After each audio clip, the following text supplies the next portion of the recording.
സമയത്ത് അതിര് വിട്ട് കളിക്കാറുണ്ട്. മിക്ക നേരത്തും അവള് നല്ല ബുദ്ധിയുള്ള കുട്ടിയാണ്. ആ സത്യം. എന്നാലും ചില സമയത്ത് അവള് നമ്മളെ പോലെ അല്പസ്വല്പം വട്ട് കളിച്ചെന്ന് വരും. എനിക്ക് തോന്നിയതാവാം, അത് സത്യമാവണമെന്നില്ല. എന്ന് പറഞ്ഞാ അവക്ക് ഒന്നുമില്ല.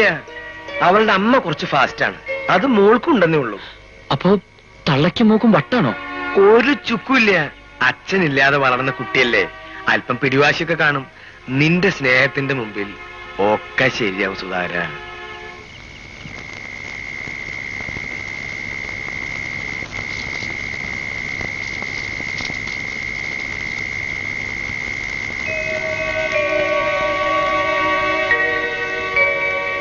മണി 10 കഴിഞ്ഞല്ലോ. നീ എന്തിനാ തണുപ്പത്തിരിക്കണേ? പോയി കിടന്നൂടെ? ഹൃദയകുമാരി എവിടെ? അവളകത്തില്ലേ? ഞാൻ കണ്ടില്ല. ദാ നീ ഇത് കൊണ്ടുപോയി അവളുടെ കൈ കൊടുക്ക്. എന്നിട്ട് സൗകര്യം പോലെ വാങ്ങിച്ചു കുടിച്ചോ. അവൾക്ക് ഇതേ പറ്റിയൊന്നും വലിയ വിവരമില്ലെന്നാ തോന്നണേ. അമ്മ തന്നെ അവളെ വിളിച്ചങ്ങ് കൊടുത്താ പോരെ? വേണ്ട, എന്റെ അടുത്ത് വരാൻ ഇത്തിരി വിഷമമുള്ള പോലെ. ഒറ്റയ്ക്ക് വളർന്നല്ലേ. ദാ കൊണ്ടേ കൊടുക്ക, കൊണ്ടേ കൊടുക്കടാ. ചെക്കന്റെ ഒരു നാണം. ആ കുട്ടിക്ക് ഹൃദയകുമാരി എന്ന് വിളിക്കുന്നതിനേക്കാൾ ഇഷ്ടം കുമാരി എന്ന് വിളിക്കുന്ന അത്രേ. വേണ്ട, പേരില്ലെങ്കിലും ഒരു ഹൃദയം ഉള്ളത് നല്ലതാ. ഇപ്പോഴത്തെ കാലത്ത് ഹൃദയമുള്ള ഒരൊറ്റ മനുഷ്യനെയും കാണാനേ ഇല്ല.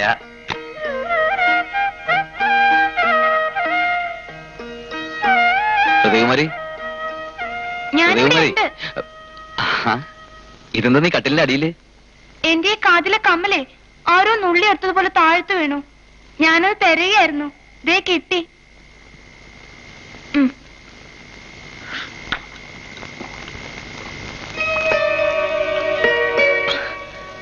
ഇവിടെ രാത്രിയിൽ എപ്പോഴും പാലാ? ഹോ, ഭയങ്കര മധുരം.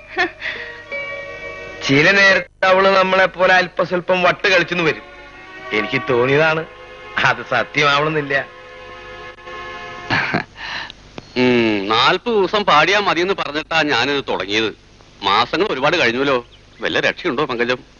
ഇങ്ങനെ പോയാ ഒന്നുകിൽ നീ പ്രസവിക്കും, അല്ലെങ്കിൽ ഞാൻ പാടി പാടി ഒരു യേശുവാസാവും. പുതുപ്പെണ്ണിനെ പുറത്തേക്ക് കണ്ടില്ലല്ലോ, എഴുന്നേറ്റില്ലെന്ന് തോന്നുന്നു.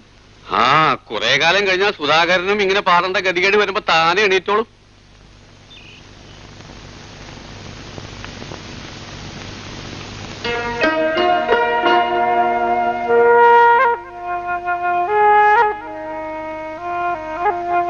എന്താ ചിന്നമ്മാളൂ നീ കാണിക്കുന്നത്?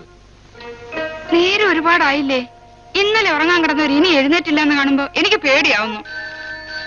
പണിക്കരി സാറായിരിക്കും. Hello hello hello. അയ്യോ, ഇതെവിടെ പോയി?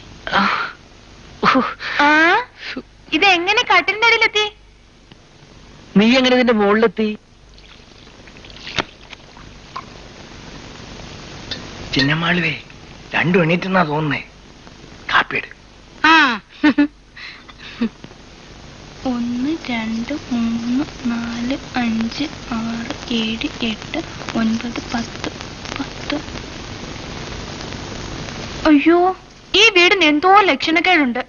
ഞാൻ ഇങ്ങോട്ട് വന്നപ്പോ 11 പെട്ടി നിറച്ച സാധനങ്ങൾ കൊണ്ടുവന്നതാ. ഇപ്പൊ 10 എണ്ണേ കാണുന്നുള്ളൂ, ഒരെണ്ണം കാണുന്നില്ല.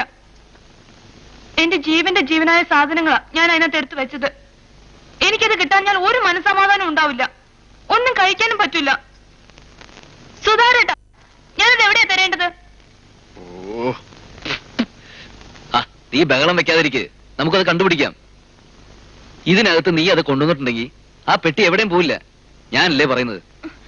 അത് ഞാൻ ഇതിനകത്ത് തന്നെ കൊണ്ടുവന്നിട്ടുണ്ട്, അതെനിക്ക് ഉറപ്പാ. എന്നാൽ അത് ഇതിനകത്ത് തന്നെ കാണും. ജീവന്റെ ജീവനായിട്ടുള്ള സാധനങ്ങൾ ഒരു പെട്ടിയിൽ വെച്ച് പൂട്ടാതെ പല പല പെട്ടികളായിട്ട് വെച്ചുകൂടായിരുന്നോ? എന്നാൽ അതിങ്ങനെ ഒറ്റയടിക്ക് കാണാതാവുമായിരുന്നോ?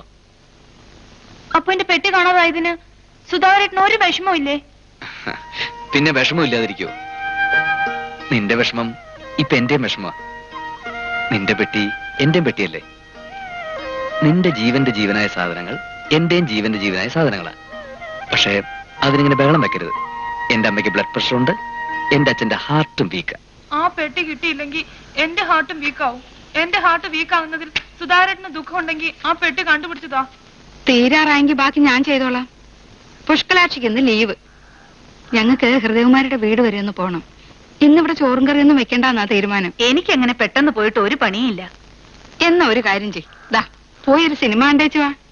കുട്ടിയുടെ പെട്ടി എന്തോ കാണാനില്ലെന്ന് തോന്നുന്നു. അതായി ബഹളം. ഇനിയിപ്പൊ കാണാതായ സ്ഥിതിക്ക് അതിൽ എന്തുണ്ടെന്ന് പറഞ്ഞാലും നമ്മൾ വിശ്വസിച്ചല്ലേ പറ്റൂ. ടീച്ചർ ഒരു പാവ, ആരോട് എന്ത് വിട്ടുവീഴ്ചയും ചെയ്യും. അതുകൊണ്ട് പറയാ, ഇപ്പോഴേ അയഞ്ഞു കൊടുത്താല് ഏതൊരു പുത്തൻ പെണ്ണും ഒടുവില് ഭൂമി കുലുക്കും. അണ്ടിയോട് അടുക്കുമ്പോഴറിയാൻ ചിന്നമാളും അമ്മേ മാങ്ങയുടെ പുളി. പുഷ്കലാക്ഷി അമ്മേ, നീ വിഷമിക്കണ്ടടി. അങ്ങനെ ഒന്നും സംഭവിക്കില്ല. കാരണം എന്താണെന്നറിയോ? ഈ മാങ്ങയ്ക്ക് അണ്ടിയില്ല. ദേ ദേ ദേ ഇത് കണ്ടോ? 1 2 3. അയ്യോ, ഈ 10 നീ ഇത് 100ാമത്തെ പ്രാവശ്യമല്ലേ എണ്ണുന്നത്. ഇത്ര വിഷമിക്കാൻ കാണാതായ ആ പെട്ടിയിൽ എന്താണെന്നെങ്കിലും നിനക്ക് പറഞ്ഞൂടെ? എന്റെ കോടിക്കണക്കിന് ഉറുപ്പിയാ. എന്താ ഉണ്ടാക്കി തരാൻ പറ്റുമോ?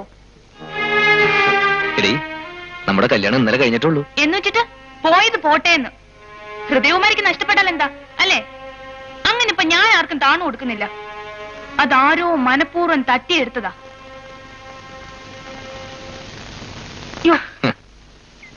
ആ പണിക്കരിയേട്ടൻ ഈ വഴി വന്നത് നന്നായി. ഞാൻ ഇപ്പൊ അമ്പലത്തിൽ നിന്ന് വന്നേ ഉള്ളൂ. എല്ലാം മംഗളാവാൻ വേണ്ടി സുധാകരന്റെയും ഹൃദയകുമാരുടെയും പേർക്കൊരു അർച്ചന നടത്തി. ഞാനിത്തിരി പായസം എടുത്താലോ? എനിക്ക് മധുരം കഴിക്കാൻ പാടില്ല ഭവാനി. അതുകൊണ്ടല്ലേ പണ്ടത്തെ പോലെ മധുരം കലർത്തി നിന്നോട് സംസാരിക്കാൻ സാധിക്കാത്തത്. ഞാൻ ഒന്നേ ആഗ്രഹിച്ചിരുന്നുള്ളൂ ഭവാനി. ദൈവം നമ്മളെ രണ്ടാളെയും ജീവിതത്തിന്റെ ഉത്തര ധ്രുവത്തിലും ദക്ഷിണ ധ്രുവത്തിലും കൊണ്ടുപോയി നിർത്തിക്കളഞ്ഞു. അവിടെ നിന്നുകൊണ്ട് നീ തനിച്ചായപ്പോ നിന്റെ മകൾക്ക് നല്ലൊരു ഭാവി എന്നാ കഴിയാവുന്നത് സാധിപ്പിച്ചു തരിക. അത് ഞാൻ സാധിപ്പിച്ചു. അതിന് പണിക്കരിയേട്ടനോട് എനിക്ക് നന്ദിയുണ്ട്. മുതലാളി, മുതലാളി,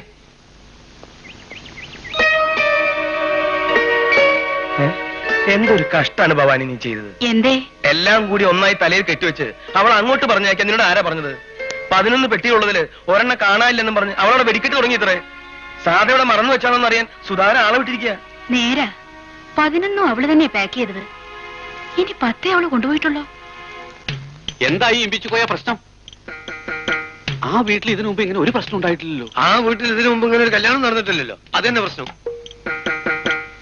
എന്തായി, കിട്ടിയോ? കിട്ടിയിട്ടില്ല പങ്കജം. അവളുടെ കല്യാണത്തിൽ ധരിക്കാതിരുന്ന ആഭരണങ്ങളായിരിക്കും അതില്. പിന്നെ അവൾക്കായി മാറ്റിവെച്ച പണം ഉണ്ടാവും. ചുരുങ്ങിയതൊരു 3-4 ലക്ഷം ഉറുപ്പെങ്കിലും വരും. കേട്ടപ്പോ ഞാനൊന്ന് വിറച്ചു. സുധാകരന്റെ കല്യാണം കഴിഞ്ഞപ്പോ ചിന്നമ്മാളും അമ്മയുടെ മുഖം ഒന്ന് തെളിഞ്ഞതായിരുന്നു. കാശ് പോയാലെന്താ, അത്രയും നല്ലൊരു അമ്മയെ കിട്ടിയില്ലേ അവക്ക്.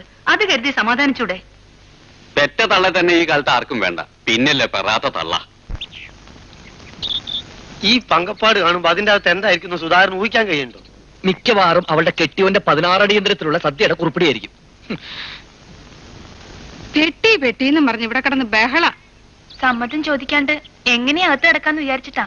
ഇനി അമ്മയുടെ മുറിയിലൂടെ നോക്കാനുള്ളൂ. അറിയാണ്ട് ആരെങ്കിലും അതിനകത്ത് കൊണ്ട് വെച്ചിട്ടുണ്ടാവോ? എന്റെ മുറിയിലോ? ഒരു തരക്കേടുമില്ല മോളെ. അതിനകത്ത് തിരഞ്ഞ നിനക്ക് അങ്ങേയറ്റം സുധാകരൻ പണ്ടുകൊടുത്ത 5-6 പട്ടുകോണവും കിട്ടും. വേണമെങ്കിൽ പോയി എടുത്തോ.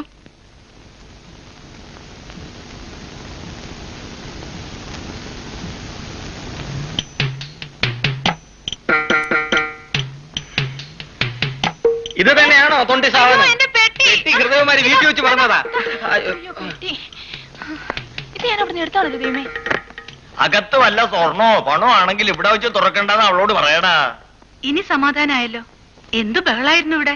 ഇപ്പൊ മനസ്സിലായില്ലേ, ചിന്നമ്മാളമ്മയുടെ അടുത്ത് വന്നാ ഒന്നും നഷ്ടപ്പെടൂലെന്ന്. ഈ പെട്ടിയിലുള്ള സാധനങ്ങളുടെ വില എനിക്കേ അറിയൂ. അങ്ങനെ എന്നെ ചതിക്കാൻ ആർക്കും പറ്റില്ല. ഇനി ചതിച്ചാൽ ഞാൻ ശപിക്കും. ഞാൻ ഭദ്രകാളിയാ.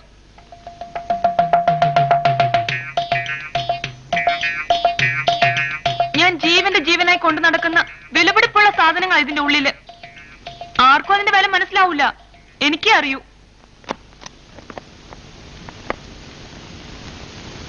ചെറുപ്പത്തിൽ എനിക്ക് 3 വയസ്സുള്ളപ്പോഴാണത്രേ ആദ്യത്തെ പല്ല് മുളച്ചത്. അതിനു മുൻപ് ഞാൻ പല്ല് തേക്കാൻ വേണ്ടി വാശി പിടിച്ച് കരയുമായിരുന്നു അത്രേ. 3 വയസ്സ് കഴിഞ്ഞ് 2 മാസമായപ്പോ പെട്ടെന്ന് എനിക്ക് 4 പല്ല് വന്നു. അത് തേക്കാൻ വേണ്ടി എന്റെ അച്ഛൻ എനിക്ക് ആദ്യം വാങ്ങിച്ചെന്ന ബ്രഷ് ഇത്. കൊള്ളാമോ?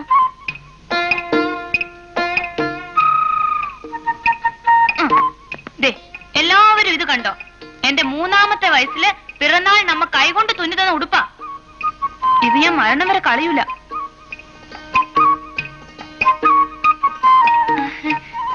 ഞങ്ങളുടെ തറവാട്ട് പറമ്പിന്റെ അതിരില് തേൻ കിനിന്ന് ഒരു മാവുണ്ടായിരുന്നു എന്ന് ഞാൻ സുധാകരനോട് പറഞ്ഞിട്ടില്ലേ? പറഞ്ഞിരുന്നു. അതിന് ഒരു ദിവസം പണിക്കരങ്ങൾ വീട്ടിൽ വന്നപ്പോ